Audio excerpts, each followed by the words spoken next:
Guys প্রথমে এই মজার ভিডিওটা দেখো, তারপরে এই ভিডিওতে করা দুষ্টু পোলাপানের মিষ্টি কমেন্টগুলো পড়া হবে। Let's go. तो चलिए शुरू करते हैं।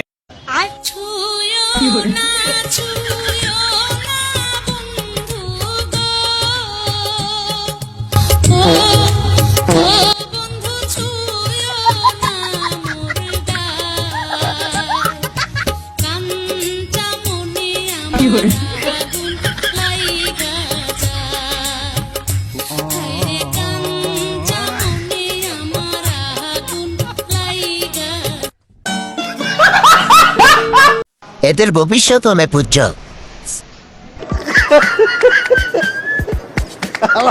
কয় কি সবই ঠিক আছে, কিন্তু কি জানি সত্য হলো হালকা। আমি বিশ্বাস করি না, আমি বিশ্বাস করি না, আমি বিশ্বাস করি না।